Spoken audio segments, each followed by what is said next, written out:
Hello everyone, and welcome back to the Dillon with a Blankie channel, where it's another beautiful day for another beautiful top 10. Or in this case, a bottom 10. Recently I attempted a Pokemon Stadium challenge where I tried to beat all the cups with randomized rental teams. And if you'd be interested in seeing those, a link will be right here or in the description. A side effect of playing with random teams was that I played the game with nearly every single rental in every single cup. And it's clear that so many Pokemon just outclass others. If you look up any stadium list, you'll always see, what are the best rentals? Or, this is the best rental team. But has anyone ever wondered, what are the worst Pokemon rentals in the game? Well, with my newfound knowledge of just how bad some Pokemon can be, I combed through the rentals and came up with my own comprehensive list. Here are the criteria that helped comprise this list. First of all, I'll be listing only fully evolved Pokemon. It's obvious they have a huge advantage stat-wise, and it'd be unfair to compare them to their lacking unevolved counterparts. This whole list would just be first stage evolutions. Secondly, I'll be looking at the rental stats and moves across Gym Leader Castle, Poké Cup, and Prime Cup. Pika and Petite are just too niche to be included on this list. Third, I'll be looking at these Pokemon under a special lens of, can they start off a battle themselves? Or can they battle other Pokemon that are still at full strength? In simpler terms, can they get good on their own? Fourth, it's my list, so feel free to maul and seethe, or let out your frustration in the comments. Now with that being said, what are the 10 worst Pokemon Stadium rentals? Let's check them out. Number 10, Parasect. Parasect, the bug grass type, lands at the top of our bottom list. Parasect, unlike the others on this list, has some pretty great utility in the fact he can survive in a lot of scenarios where others would fall. His stats land somewhere in the middle in terms of attack, defense, and special, with attack being best of these three. Parasect boasts some decent moves depending on your chosen cup. In Gym Leader Castle, he's rocking Dig, Growth, and Mega Drain. In Poké Cup, he's got Takedown, Dig, and Solar Beam. Prime Cup, he has Slash, Growth, and Mega Drain. He can take great advantage of his higher attack stat most of the time, and he has Growth to power up his weaker special, and make Mega Drain something to fear. Oh, and of course, how could I forget Parasect's super secret weapon, Spore. Spore is a unique attack only found on Paras and Parasect, and the dev team were kind enough to let us keep it in rentals. Spore has a 100% chance to put the enemy to sleep, meaning you're guaranteed to land that honk shoe. Not to mention his resistances to otherwise deadly types. Regular resist to water, electric, and fighting, and quad resist to grass and ground, meaning Parasect eats all those earthquakes that Nidoking is trying to throw at you. However, there are a few things you don't want to ask of your Parasect, like number 1, asking it to outspeed anything. No matter how much you beg it, Parasect will rarely go first. Secondly, good luck getting to your turn because we not only have great resistance, we have crippling death. In 4 times weakness to fire, flying, and in Gen 1 only, poison. So, that Spore is great. If you can fucking use it, even if you last long enough to get it off. Stadium has nerfed sleep greatly from RBY, so instead of getting 0 to 8 turns of sleep, you take 0 to 3 and you fucking like it. But as long as Parasect is partnered with others who can bring out the best of his abilities, he does have a chance to do great, which is more than I can say for a good chunk of this list. Number 9, Primeape. Primeape has 2 good stats on him. Attack and speed. His attack stat is easily bolstered by the moves he gets in rentals. In Gym Leader Castle, he has Mega Punch, Low Kick, and Screech. Oh, and Seismic Toss, because, you know, the devs love to hate us. In Poké Cup, he has Low Kick, Rock Slide, Screech, and Fury Swipes? They really have to fuck us over at least once, don't they? Then, we have Prime Cup. Can't get worse, right? Low Kick... Thrash? Oh, Seismic Toss again. Finally. Well, they really saved the best for last, huh? Counter, for those unaware, doesn't work in Gen 1 unless the move is either normal or fighting type. Meaning, it's a miss. Okay. At least he's fast, right? Well, everyone who can one-shot him will. Primeape has the unfortunate trait of being a fighting type in Gen 1, meaning he isn't good for anything but punching normal types. Oh, sorry, I meant kick. The one reason I'd really put him this high is because he has Rock Slide in Poké Cup, giving him just a few more uses than he would otherwise. as well as Seismic Toss being a good cleanup move should he go in after another Pokemon. Also, Seismic Toss hits ghosts, and you might think I'm crazy, but it's Gen 1. I can say whatever I want about it, and you'd believe me. Number 8, Beedrill. Oh boy, this one's gonna be fun.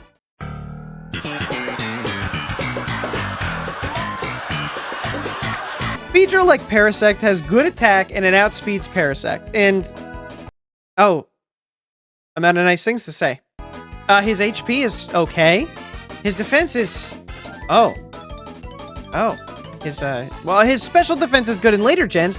Does that mean his special's good? Oh, bitch. This is Gen 1. This fucker has 45 base special. Sandslash has better special, and even he dies to everything. Okay. Maybe I'm being too harsh.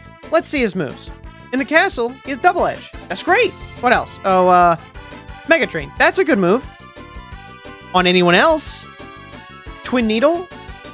Oh no, the best worst move in the game. And Focus Energy. At least I can crit that Twin Needle. Pokecup he has in place of Mega Drain. Toxic. Not bad really if he could live to see the effect. And finally, Hyper Beam. That's awesome. With his attack, surely that'll be a great asset. Hold on 1 second. Let me check my Gen 1 handbook here. Okay. Let's see. Hyper Beam has to recharge after a kill. Why, Game Freak? Why? In RBY, a kill with Hyper Beam wipes the recharge, meaning you can go right back to battle. Should this not have been changed for Stadium, Beedrill wouldn't be on this list. In the Prime Cup, instead of Double Edge, he has Hyper Beam, which is a significant downgrade. And while he has Focus Energy in all 3 scenarios, and it does actually work in Stadium, which doubles his crit chance, with his unfortunate typing of Bug/Poison and his middling speed and poor defense, he will die. Unlike his counterpart Butterfree, who will also die, but can avoid every ground move being a flying type, and has status affecting moves, increasing his odds of survival. But, enough about bees. Time to kick it up a notch. Number 7, Hitmonlee. Hitmonlee, let's see here. Okay, he's fast. Oh wow, one of the best attack stats in the game. Oh, holy shit. Hitmonlee keeps the lovely trend of fighting types being miserably bad, with his defense being dog shit and his special being somehow even more dog shit, meaning any special attack is dropping this guy. Let's check his moves in Castle. His Strength, Focus Energy, and oh, Christ, counter, yay. Pokecup, he has, Seismic Toss, again, they love tossing this on fighters. Mega Kick, oh, hey, you can use that. It's not a fighting type move, and you'll miss a lot, but at least it's strong. And then the most perfect move in Pokemon history, Metronome. See now, here's the thing. With Metronome, this one move now makes Hitmonlee either the best Pokemon in the game or the worst. And trust me, it's still worse. In Prime, he has, oh god, that's a lot of kicks. Focus Energy, Jump Kick, Rolling Kick, so many kicks, I think Kick has sent a cease and desist. You may have noticed I omitted one move from every list, and that's because it's the best one. Hitmonlee's signature move for only Gen 1, High Jump Kick. High Jump Kick is an 85 power, 90 accuracy move, meaning it's his only shot at doing damage before he dies. At least if he misses, he only takes 1 HP of damage, instead of the current gen's half of what it would have dealt. His typing doesn't even matter here. With that dirt low defense and special, he'll die on the next Pokemon's turn, unless it happens to be any of the next Pokemon on this list. Number 6, Wigglytuff. Now, you may have noticed that most Pokemon on this list have almost no health to speak of. Well, here's one with all the health and 0 else. Wigglytuff is high HP at base 140, only being behind Chansey and then literally nothing else. It's slow, it's frail, and it's dying turn... Oh, sorry. HP, right. Turn 2. At least its moveset will get something off, right? Okay, let's check Castle. It has Psychic, Strength, Disable, and Sing. Oh no, Wigglytuff ain't making it past the second round. Okay, the other cups have to give us something, right? Let's look over Poke. Okay, Double Edge, that's legitimately good. And Wiggly gets Stab on that. Submission. I mean, you have a better chance of landing 3 Thunders in a row. Thunderbolt, which won't miss, but why would they dodge when your special's that low? And of course, Sing, because we really need the opportunity to miss more attacks. The last moveset in Prime is... Oh, fuck this, dude. I don't even want to look at this shit. You really want to enter a tournament with this? Dude, you deserve to lose at this point. Wiggly may survive a turn or two because of its HP, but you can't do anything with it after it survives. Its normal typing means everything works against it, and it's weak to the worst type in the game. And most of these moves are missing or barely dealing damage to the opponent. Its only chance at survival is pulling off a successful 55 accuracy Sing and getting more than 1 of 3 turns of sleep, which is better odds than the next Pokemon has. Number 5, Lickitung. Okay. So Lickitung is a pretty odd case. It has worse attack than it does special, and it's supposed to have higher special. Its HP and defense are good, but it's as slow as freaking Parasect. It's also normal type, meaning it's weak to fighting and everything pretty much hits it for neutral damage. Its stats are comparable to most first stage starters. Maybe his moves can save him. Hey, that's pretty good. Oh, these are really good attacks. A lot of them are the best in the game. Oh, I see. Lickitung has horrid speed. It will take the first hit just about every time. And even if he survives, no matter what he attacks, it's not doing anything to the opponent. I'd go so far as to say even crits aren't helping this gentle behemoth. But the form on his body slam is something dreams are made of. At least he'll always have that. Number 4, Rhydon. Okay, now this one might be surprising to most of you Gen 1 competitive players. It's Rhydon, baby. Despite its status as one of the most important walls in Gen 1 competitive play, walling the fearsome Zapdos, and seeing these massive physical stats, you can see how that's the case. But this isn't your average Gen 1. This is Pokemon Stadium, motherfucker, and we hate your best. Yeah, Rhydon has great attack and defense. Right. Too bad we won't get to use that shit. In Castle, he has strength and dig. Yeah, dig. He can use that, and then, oh, I just swap into a bird. But at least he has Rock Slide. Oh, fucking what? My boy. My boy. Look at my boy. They gave a Pokemon with this special fucking Surf and Thunder? Yeah. As a kid, you look at that and go, wow, Surf, Thunder, and Earthquake. This has to be the best Pokemon in the game. And then you grew up, lost all that joy, and now you play competitive Pokemon. So you spit in that Rhydon's direction, killing it because it's 4 times effective against it. Well, you aren't going first, and let's look at these weaknesses. 4 times to grass and water? Weak to ice, ground, and fighting? Wow, what aren't we weak against? Let's say you survived that bubble beam, which we know you didn't. What are you gonna do? Surf? Fissure? That won't work, asshole. You have to be faster, and you aren't. Think you can win in Prime Cup with that Earthquake?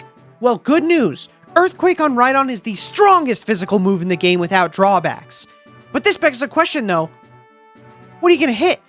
You trying to wall Zapdos now? Oh, good luck. You can't hit him. We get a Thunder? Horn Attack? Listen, man, I'd pay to leave that match. At least Rhydon can hit a Pokemon hard, especially if it was frozen by someone before he comes out. But unlike Rhydon, Freeze is the Nextmon's only hope. Number 3, Hitmonchan. Hitmonchan, let's take a look. All right. He's got good attack, okay defense, and speed as well as HP. Not the worst so far, but oh my fucking god. I don't know if anyone has lower special than this. I know Hitmonlee has the same special. At least he has good defense, though. Oh, Pidgey, Metapod, Spearow, and Rattata? Dear God, the bastard child of this game, Hitmonchan. If you ever want to see how rentals can absolutely destroy a Pokemon, Hitmonchan is the poster child. He should be alright with okay stats all around and great attack, but man, he can't get over the bad special. Let me show you what they did to him. Oh my god, bro. Oh yeah, they gave him the worst moves possible. The elemental punches would be dope as hell on him. Too bad they're tied to his special, making them the weakest moves they can possibly be. Your only hope to win with Hitmonchan is that the Ice Punch freezes, or he fights the previous 2-mon on this list. Yeah, he's got strength, but it's a normal move, meaning no stab. And Mega Punch? Still no stab, and you missed! Oh, submission? Guess what? You missed again! The only reason you should ever pick Hitmonchan is that you want to show off that you can beat your little brother in Pokemon Stadium with any Pokemon. And even then, your little brother might still beat you. Number 2, Farfetch'd. I ran out of PP, so I struggled to understand why this Pokemon even exists in Stadium.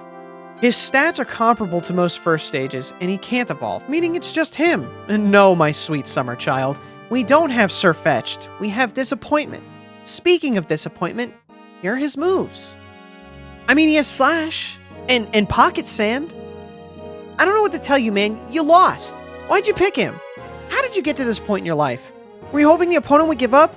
No, they just killed you with Hitmonchan. Now all you have is loss, shame, and a Farfetch'd. The only thing truly far-fetched here is that you thought you could win like this.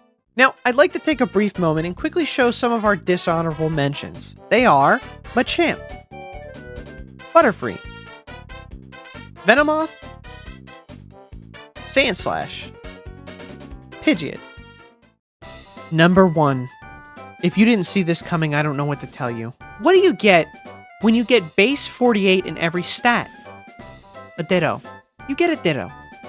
Ditto can transform into any opposing Pokemon and copy their stats, aside from HP, and moveset perfectly. Well, not perfectly. He gets 5 PP for each move, meaning he won't get much use of anything, but luckily, he's not living long enough to worry about using those moves.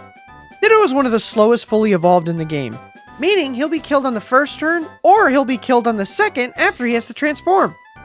Even in some very few scenarios where he transforms first, like against Rhydon, congrats! You transformed, and now you get Earthquake for a lot of damage, minus the big health pool that Rhyhorn has. Ditto should be a great Mon, and nearly 4 gens later, he does get good, but for now, he is without a doubt the worst Pokemon in Pokemon Stadium rentals. Well, those are the worst Pokemon Stadium rentals. What do you think? Do you agree with me? Do you disagree? Would you change around any placements? Feel free to let me know in the comments. Thank you so much, guys, for watching. I really hope you enjoyed the video. If you want to see more content, go check out my other vids. And if you like what you see, drop a sub, a like, or dislike it and go back to running your Gen 1 Hitmonchan with Ice Punch. Thanks again, everyone, and remember, stay cozy.